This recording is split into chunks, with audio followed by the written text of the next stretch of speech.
This is the Music Halls of Fame podcast.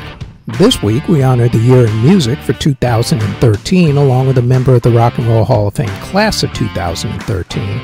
We look at the case for putting Cher into the Rock and Roll Hall of Fame, plus our Spotlight Museum is the Canadian Hall of Fame Museum in Calgary, Alberta, Canada.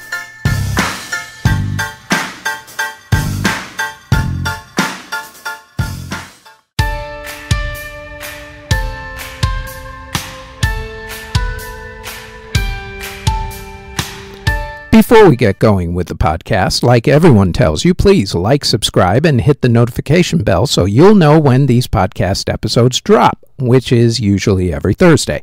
Now, on to this week's episode.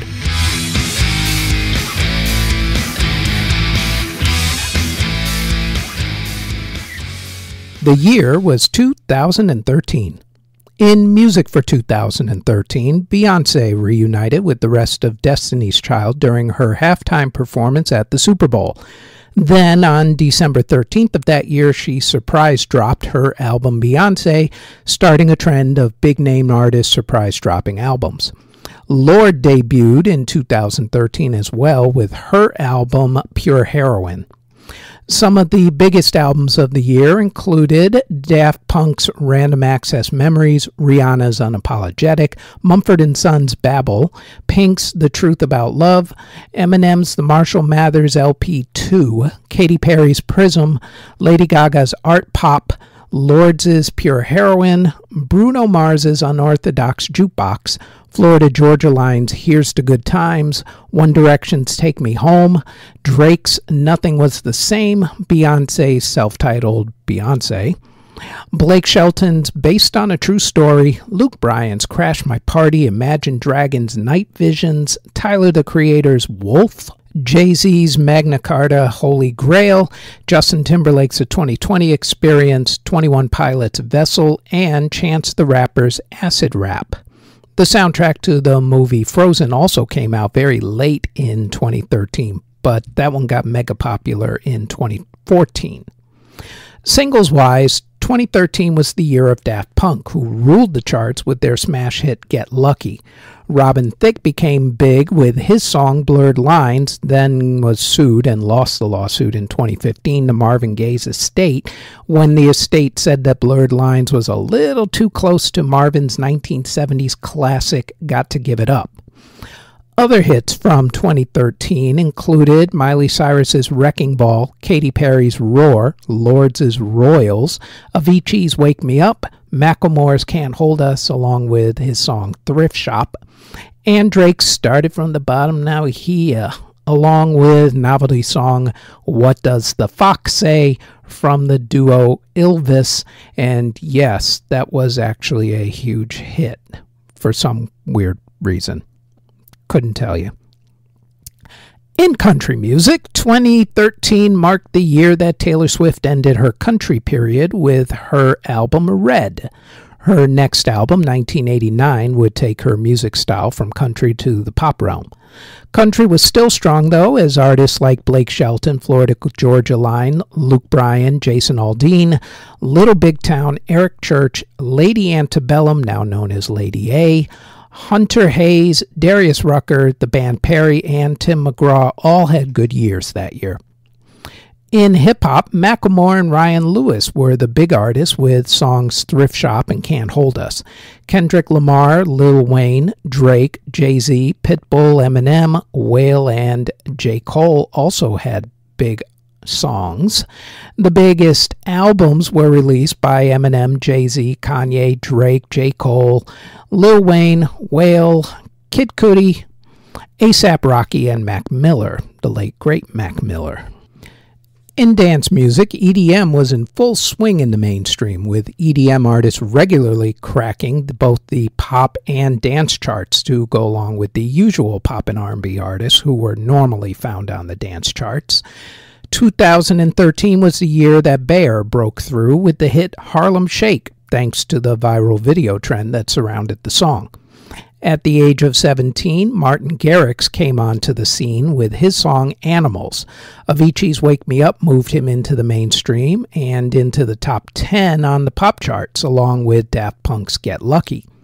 Other dance anthems of the year that came from EDM artists, at least, included Emily Sand's Next to Me, Fatboy Slim's Eat, Sleep, Rave, Repeat, Dimitri Vegas and Like Mike's Mammoth, Alesso and One Republic's If I Lose Myself, Dubs and Bourget's Tsunami, Showtek's Booyah, Oliver Heldens' Gecko, Tegan and Sarah's Closer, Vessie's We Are Young, Tiesto's Red Lights, Cedric Gervais's remix of Lana Del Rey's ballad Summertime Sadness, Zed's Clarity, David Guetta's Work Hard, Swedish House Mafia's Don't You Worry Child, and Icona Pop's I Love It.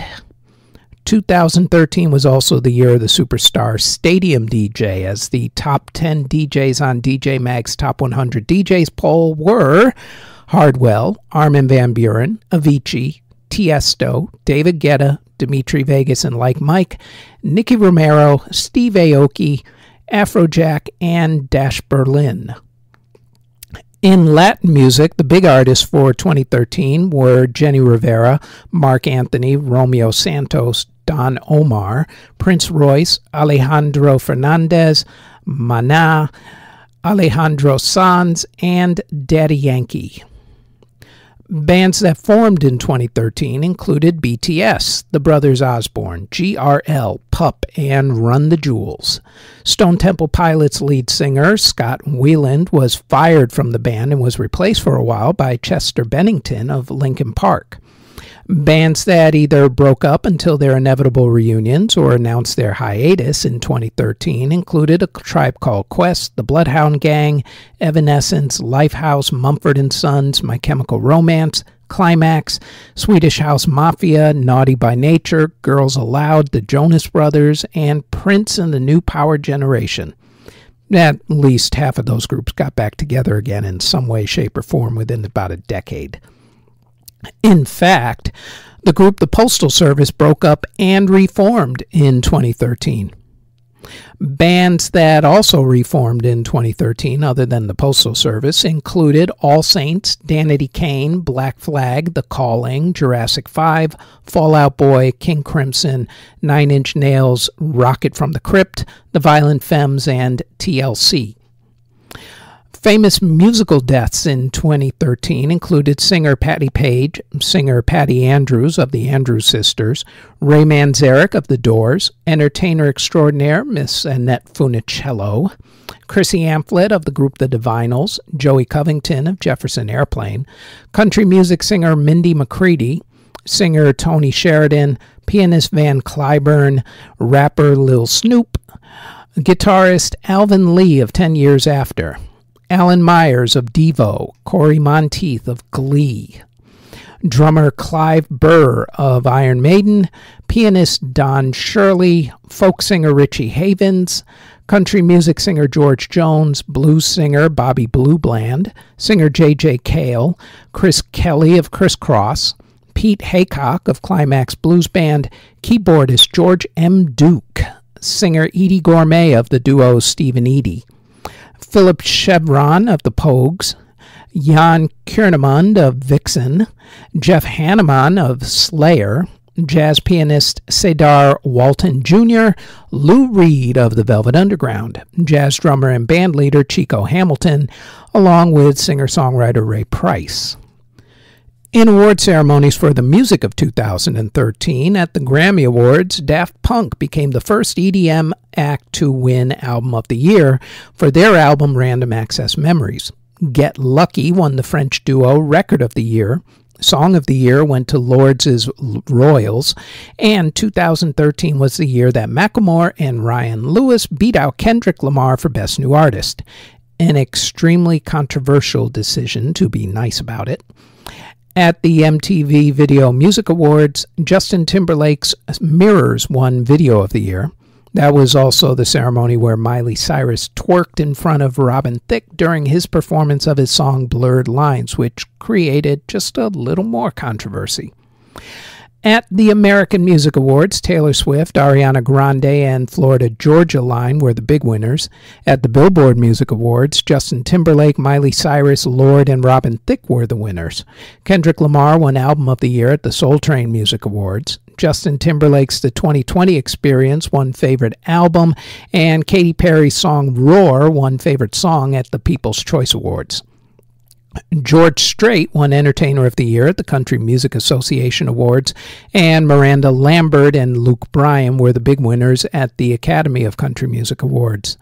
Arctic Monkeys won Best British Album for their album AM, and Rudimental and Ella Eyre won Best Song for Waiting All Night at the Brit Awards. Serena Ryder won Artist of the Year, while Arcade Fire won Album of the Year for Reflector, and Tegan and Sara won Song of the Year for Closer at the Juno Awards. Tame Impala won Album of the Year for Lonerism, and Matt Corby won Song of the Year for Resolution at the ARIA Music Awards. At the Eurovision Singing Contest, which was held in Sweden that year, the country Denmark won for the song Only Teardrops. At the Tony Awards, Kinky Boots won Best Musical, and Pippin won Best Revival of a Musical. For Academy Awards music categories, the soundtrack to Frozen won Best Film Score, while the song Let It Go won Best Song for the movie Frozen. Caroline Shaw won the Pulitzer Prize for Music for Partita for 8 Voices, and James Blake won the Mercury Music Prize for his album Overgrown. The Rock and Roll Hall of Fame induction ceremony took place on April 18, 2013 at the Nokia Theater in Los Angeles, California. It was actually the first time that Los Angeles hosted the ceremony since 1993. It was also the first time that the fans were able to vote on who would get in. That vote, which only counted for 1 of 500 votes for the hall, was won by the group Rush. The hall inducted record producer and executive Lou Adler, along with producer and songwriter Quincy Jones, into the non-performers category. And in the performers category, the hall inducted Heart, Randy Newman, Public Enemy, Rush, Albert King, and this next artist.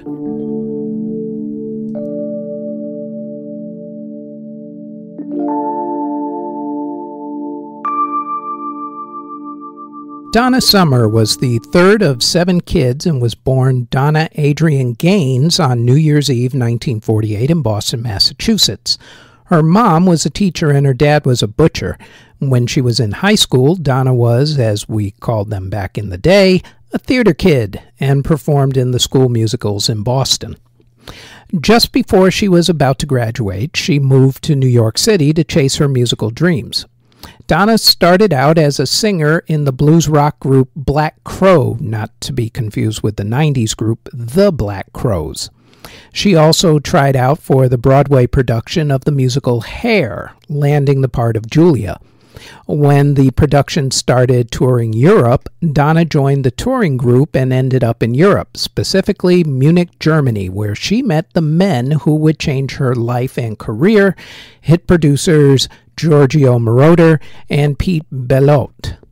They were the ones who produced some of her biggest hits, especially while she recorded for Casablanca Records back in the disco era. When it comes right down to it, no female vocalist has left as big an impact on dance music in general and on EDM specifically as Donna Summer. She is a vocalist who is considered the template for all other female vocalists who followed, and one of her songs was the unofficial start of what became known as EDM. On Donna's 1977 album I Remember Yesterday, Giorgio Moroder wanted to create an album that traveled through time. Each song on her 5th album would put a spin on a different decade and type of music, from swing onward. Giorgio and Donna wanted to have a song that sounded futuristic.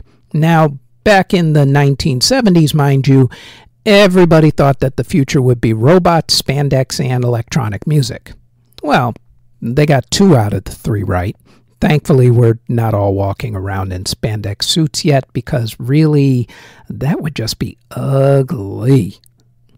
Anyway, to achieve this futuristic sound, Giorgio used a Moog synthesizer sequencer. He could only record for 30 seconds at a time because the Moog kept going out of tune. He got the futuristic hi-hat cymbal sound from all of the white noise that the Moog was kicking out. The Moog couldn't do a decent kick drum sound though, so they recorded it with a regular kick drum on your average everyday old drum kit. I guess some parts of the present actually made it into the future. All of this was actually done on a 16-track recorder. That was it. Not some 120-track layered one on top of another. You know, sometimes simple is actually just good and good enough. The song I Feel Love was released on July 2nd, 1977. While the song didn't get to number 1 on the Billboard Pop Chart in America, having topped out at number 6, it did hit number 1 in 3 other countries.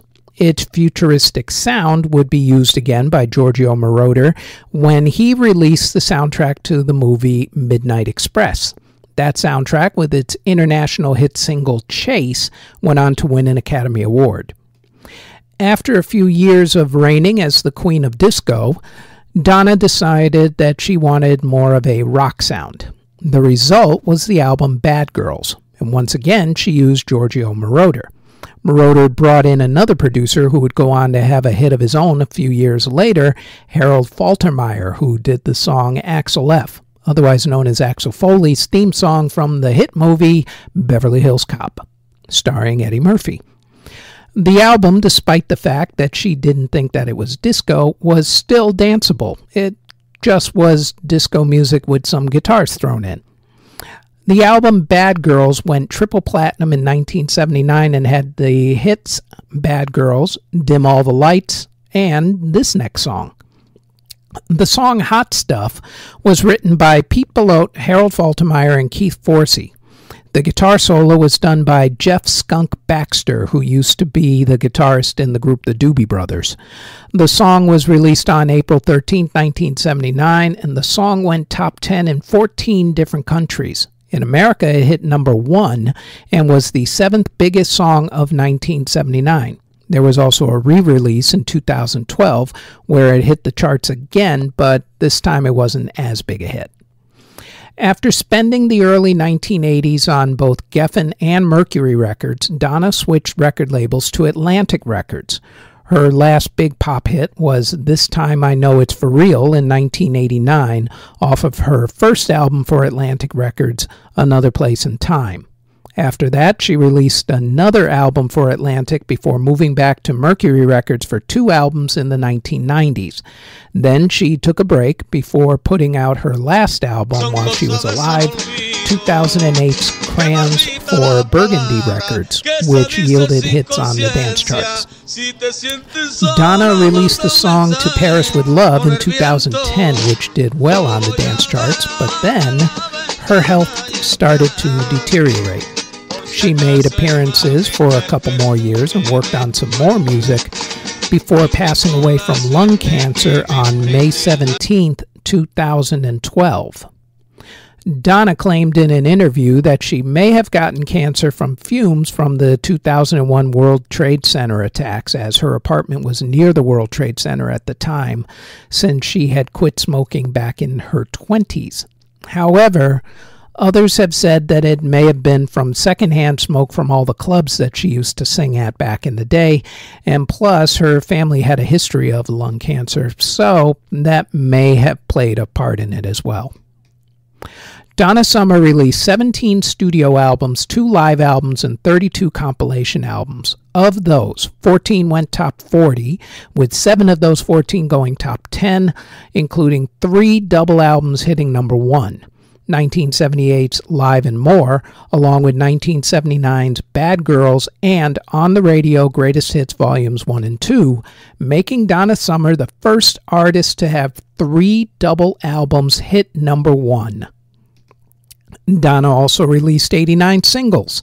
Of those, 47 hit the top 40, with 39 of those 47 hitting the top 10, including 24 that hit number 1 either on the pop chart, the dance chart, or, in some cases, both.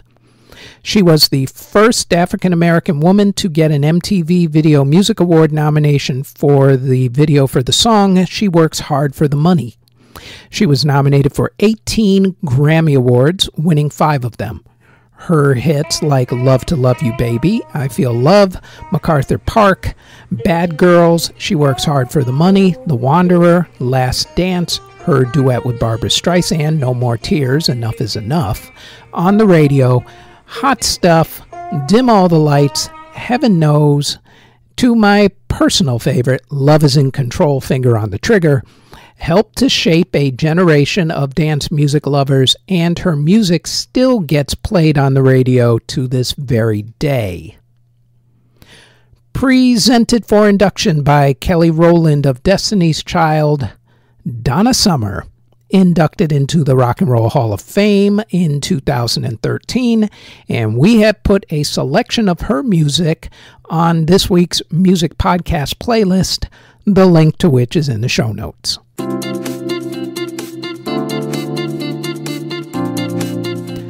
Before we go any further, we'd like to tell you that there is now a Music History In-Depth podcast where we go more in-depth on a few of the events that happened in music history for that particular week. The Music History In-Depth podcast drops every Tuesday on YouTube or wherever you get your podcast from, as does our Music History Today podcast, which goes over the daily events in music history. The Music History Today podcast drops daily, including weekends, on YouTube or wherever you get your podcasts. Now, back to this podcast.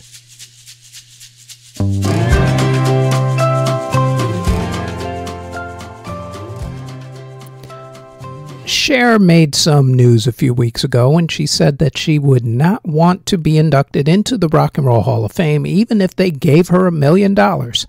This was in response to a question that she received on a talk show about why she wasn't in the hall yet, which is a very good question, actually.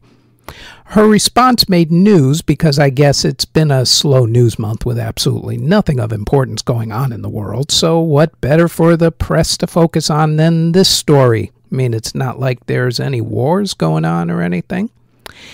Be that as it may, I do have a theory as to why she isn't in the hall yet, which we're going to get to in a minute.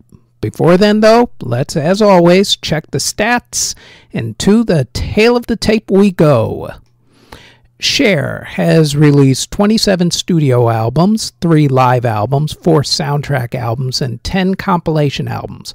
Of those, 15 hit the top 40 in America, with 7 of those 15 going top 10.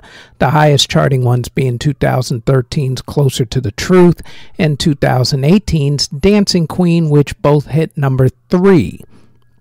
Cher has also released 84 singles.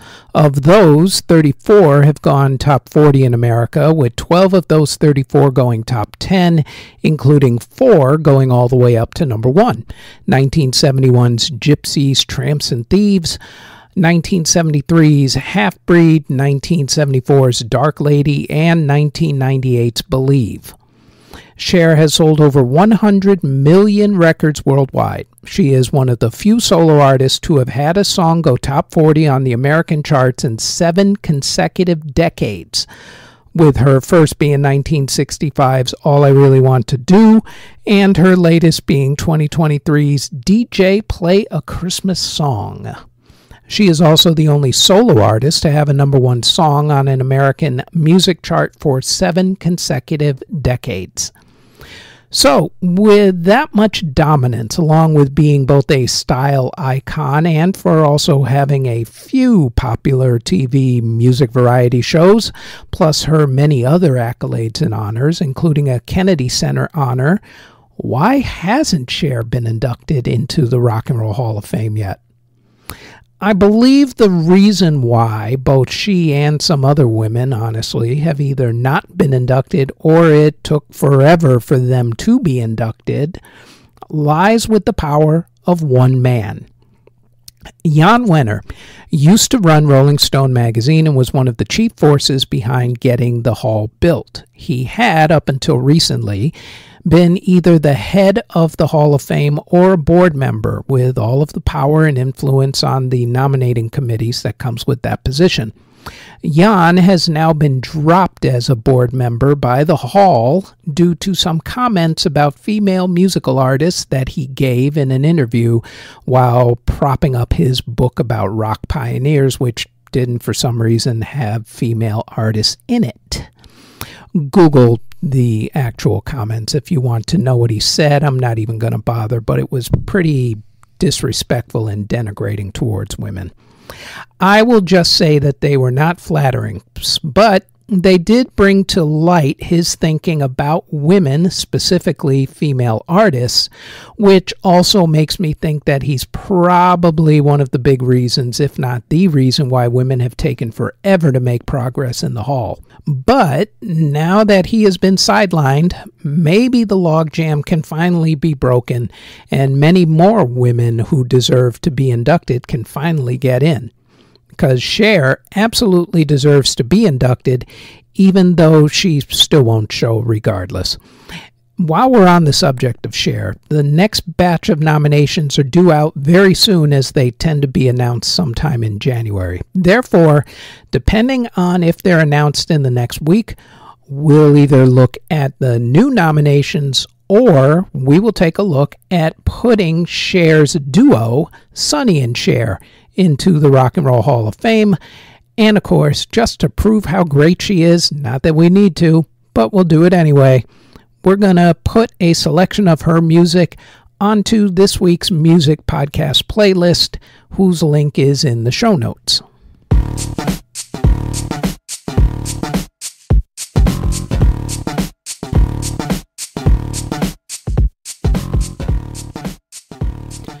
In America, the main lobby group for the recording industry and the one who gives out the Grammy Awards is the Recording Academy.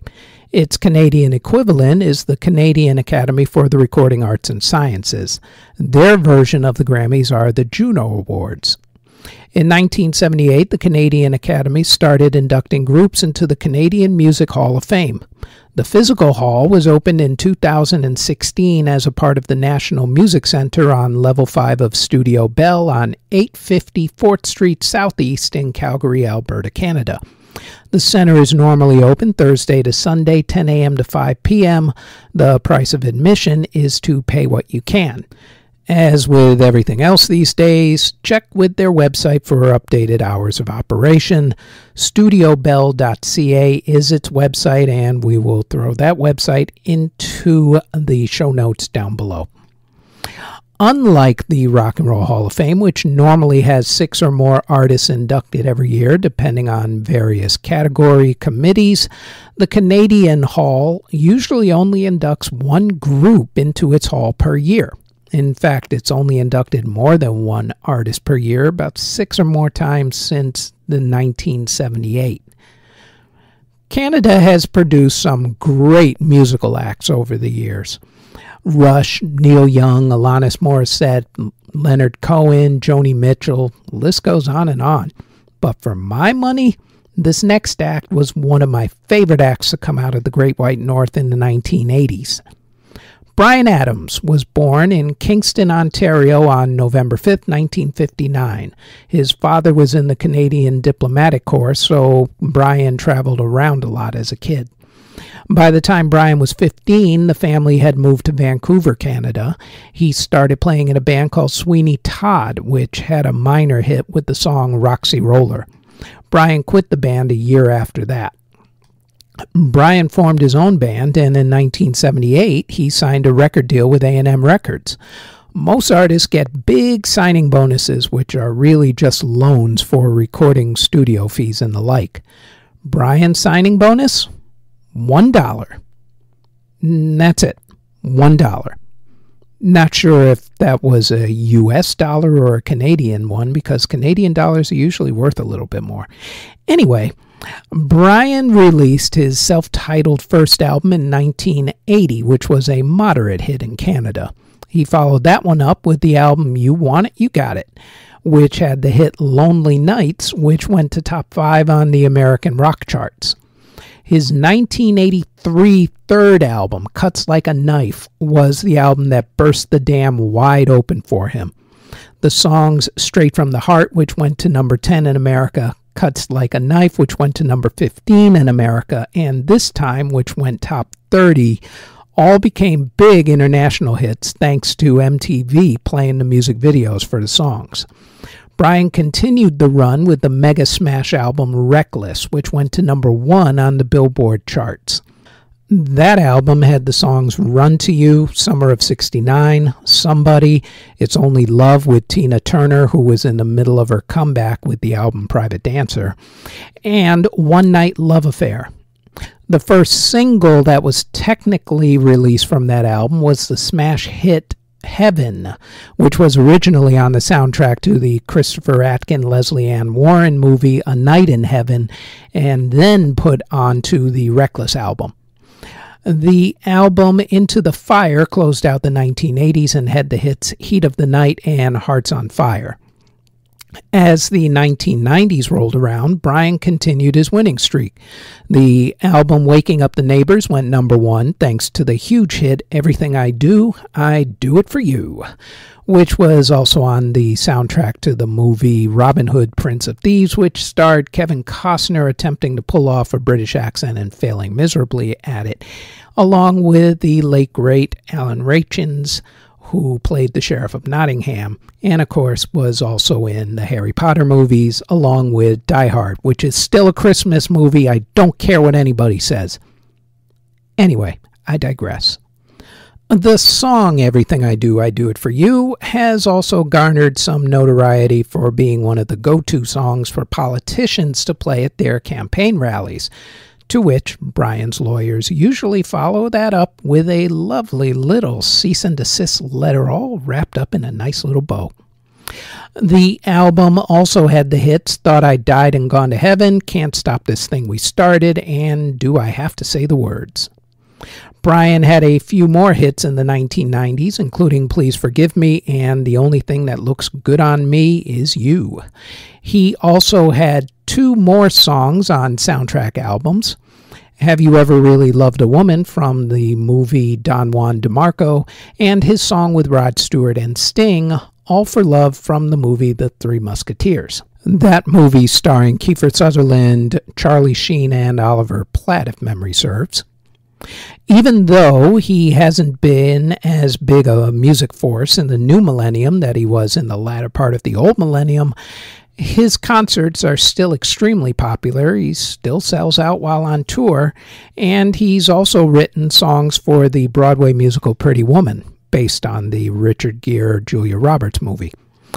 Bryan released 15 studio albums, 7 live albums, 6 compilation albums, 2 soundtrack albums, and 2 EPs. Of those, 7 hit the top 40 in America, including 5 of those 7 hitting the top 10, with Reckless hitting number 1 and selling 12 million copies worldwide. Bryan has also released 75 singles. Of those, 22 hit the top 40 in America, including 11 of those hitting the top 10, with 4 number 1 singles. The aforementioned songs Heaven, Everything I Do It For You, All for Love, along with Have You Ever Really Ever Loved a Woman. He's sold over 100 million records worldwide. He's won 130 different awards out of 223 nominations, including 20 Juno Awards, 1 American Music Award, and 1 Grammy Award out of 16 nominations. Bryan's also been given spots on the Canadian and Hollywood Walks of Fame, along with being an officer of the Order of Canada and also an officer of the Order of British Columbia, and a winner of Queen Elizabeth II's Golden Jubilee Medal. Bryan is a noted philanthropist and humanitarian, along with also being an animal rights activist, and he is also an accomplished photographer with numerous exhibitions of his work. When taken as a whole, that makes that $1 bonus, either US or Canadian, seem like a pretty good investment at the time. Bryan Adams, inducted into the Canadian Music Hall of Fame in Calgary, Alberta, Canada in 2006, and we have put his greatest hits onto this week's music podcast playlist. The link, of course, as I've said numerous times, is in the show notes. The Music Halls of Fame podcast is part of the Music History Today network, which can be found under Music History Today on Spotify, Apple Music, Amazon Music, iHeartRadio, or wherever you get your podcasts from, and also on our YouTube page under Music History Today. Thank you very much for listening.